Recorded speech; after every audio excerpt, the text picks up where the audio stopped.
Saya pernah berpikir bahwa cinta sesama jenis hanya ada di ilmu-ilmu barat atau cerita-cerita terlarang yang dibisikkan di sudut gelap kota.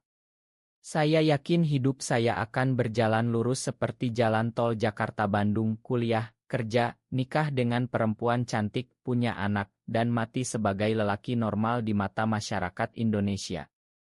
Tapi malam itu, di lereng Gunung Rinjani yang dingin menusuk tulang, segalanya berubah selamanya. Saya bernama Ardi, 28 tahun, lahir dan besar di Jakarta. Ayah saya pegawai negeri sipil yang tegas, ibu guru yang saleh. Sejak kecil, saya diajarkan bahwa lelaki harus kuat, harus suka perempuan, harus menikah dan melanjutkan garis keturunan. Tapi di dalam hati, saya selalu merasa ada yang salah. Saat teman-teman semua membicarakan gadis-gadis cantik, saya diam saja, karena yang membuat jantung saya berdegup kencang justru senyum teman sebangku laki-laki. Saya menyembunyikannya dalam-dalam, takut dicap dosa, takut dikucilkan. Setelah lulus kuliah teknik di Bandung, saya bekerja di perusahaan konstruksi di Jakarta. Hidup terasa hampa. Pacaran dengan beberapa perempuan, tapi selalu gagal karena saya tak pernah benar-benar jatuh cinta. Akhirnya, saya memutuskan mendaki sendirian ke Rinjani. Bukan karena suka alam, tapi ingin lari dari diri sendiri. Saya pikir, di puncak gunung yang tinggi, mungkin saya bisa menemukan jawaban atas kegelisahan yang menggerogoti jiwa. Perjalanan dimulai dari Sembalun, Lombok.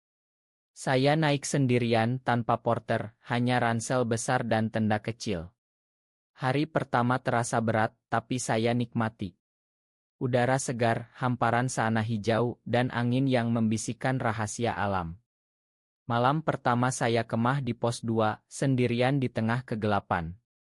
Bintang-bintang begitu terang, seperti jutaan mata yang mengawasi saya. Keesokan harinya, saat mendaki ke Pelawangan Sembalun, hujan turun deras.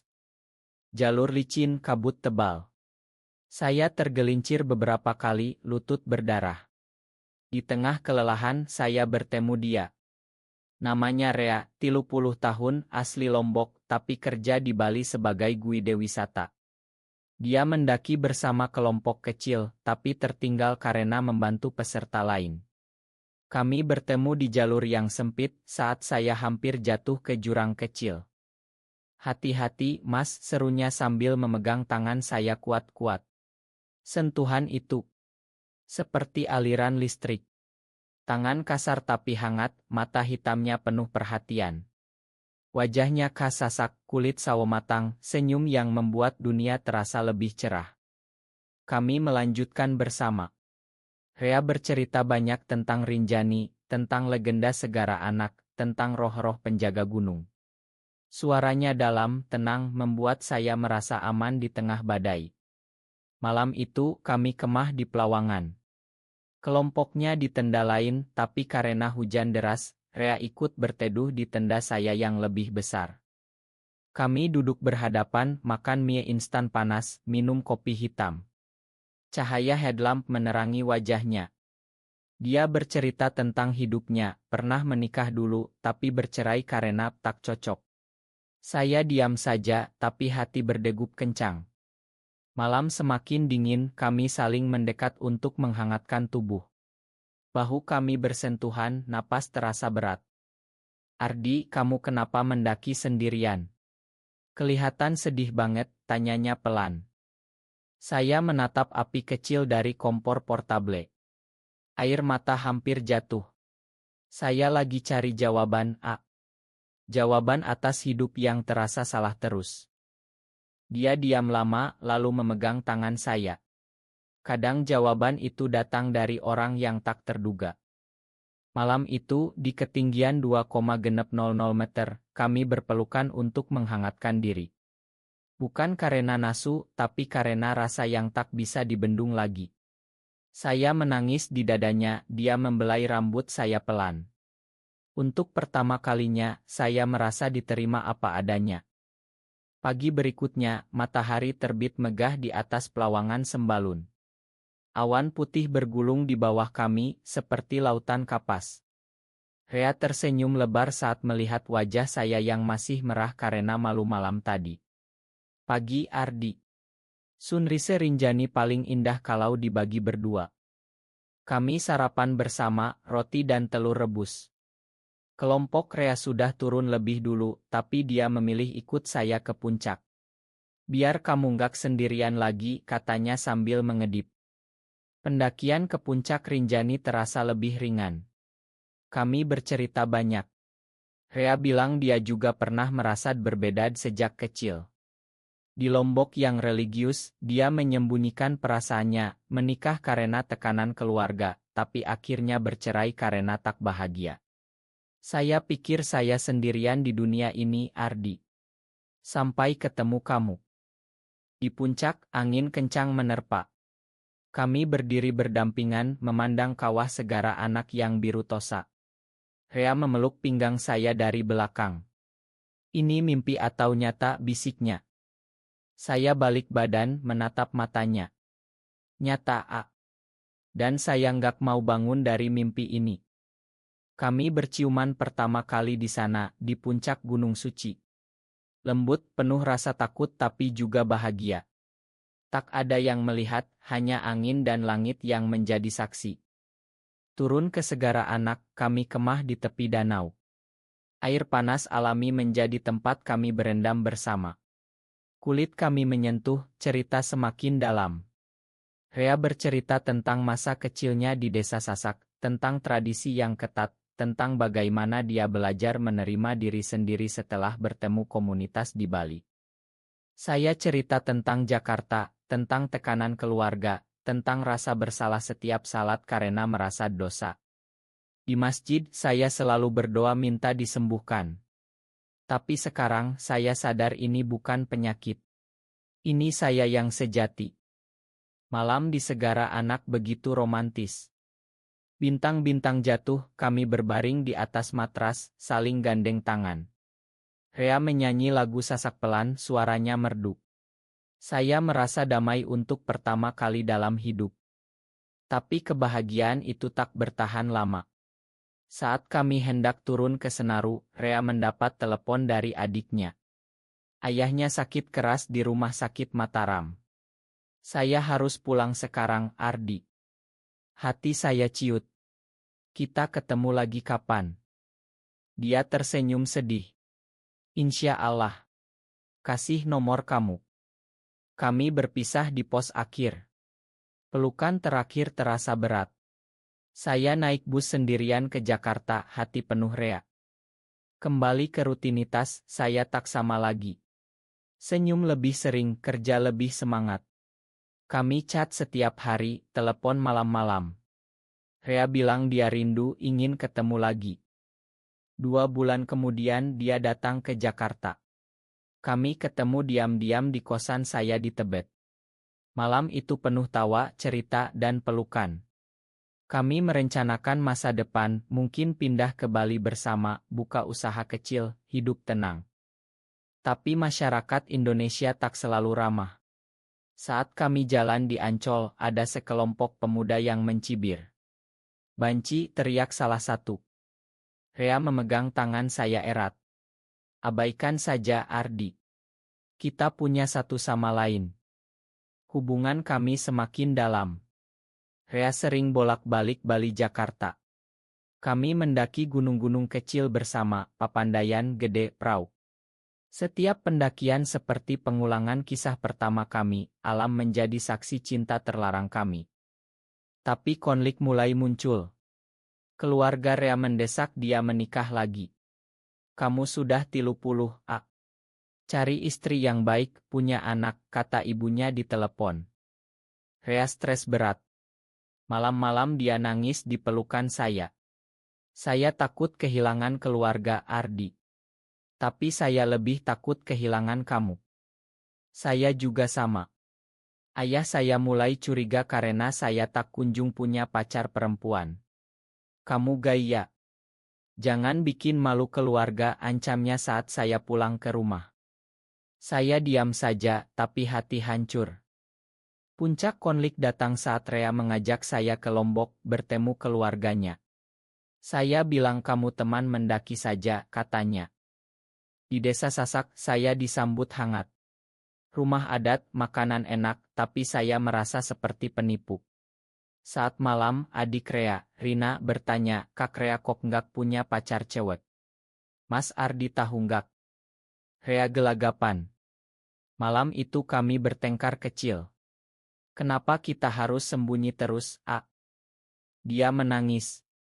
Ini Indonesia, Ardi. Kita bisa dipenjara, dikucilkan. Saya takut.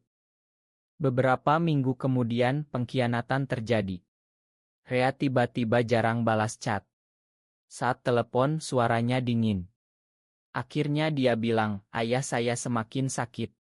Keluarga desak saya nikah dengan sepupu. Saya terima. Hati saya remuk. Kamu bohongi saya. Bukan bohong. Saya cinta kamu, tapi saya takut. Ma, Ardi. Kita akhiri saja. Telepon ditutup. Saya menangis semalaman. Merasa dikhianati, digunakan, dibuang begitu saja. Saya mendaki Rinjani lagi, sendirian.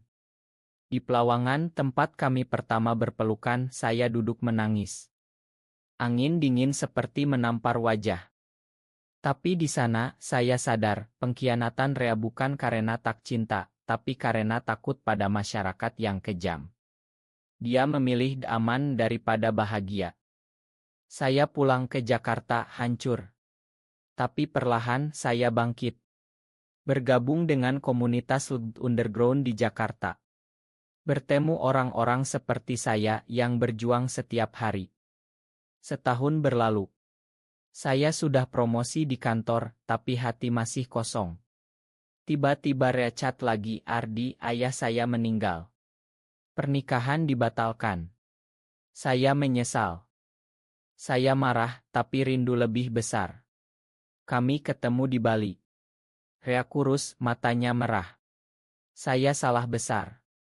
Setelah ayah pergi, saya sadar hidup ini singkat. Saya nggak mau kehilangan kamu lagi. Kami berpelukan di pantai Kuta, air mata bercampur.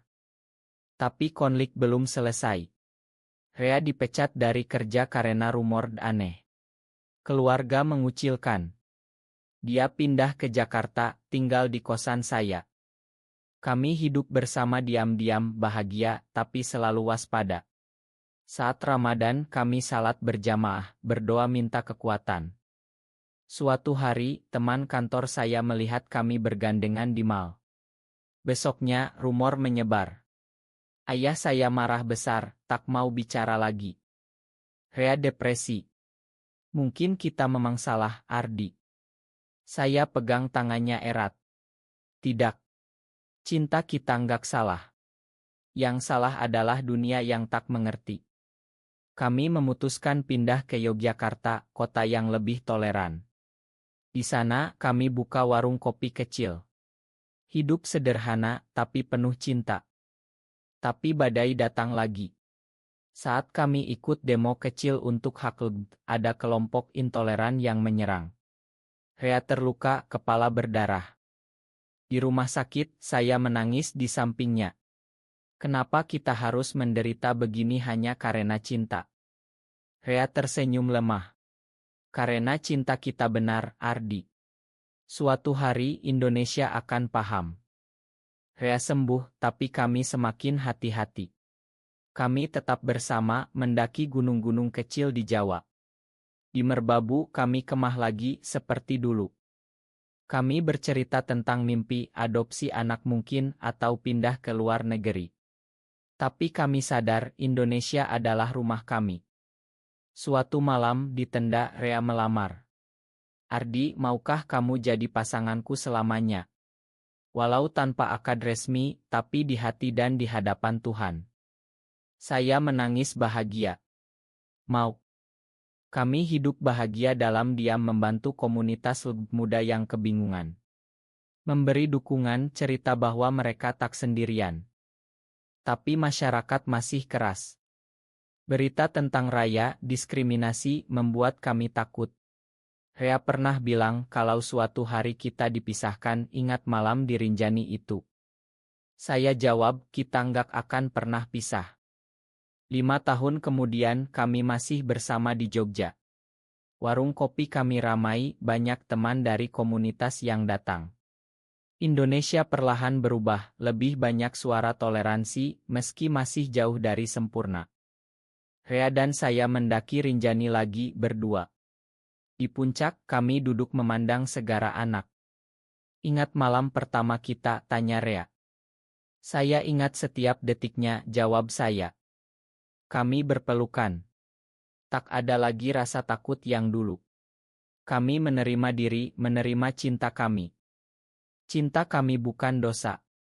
Cinta kami adalah anugerah. Di tengah masyarakat yang masih belajar, kami memilih bahagia dengan cara kami. Dan kalau ada yang bertanya, apakah happy ending mungkin untuk cinta seperti kami di Indonesia? Jawabannya ya. Karena cinta sejati selalu menemukan jalan walau berliku. Malam itu penuh emosi lagi, tapi kali ini emosi bahagia, syukur, dan harapan. Terima kasih, Rinjani. Terima kasih, Rea. Kamu mengubah jalanku selamanya.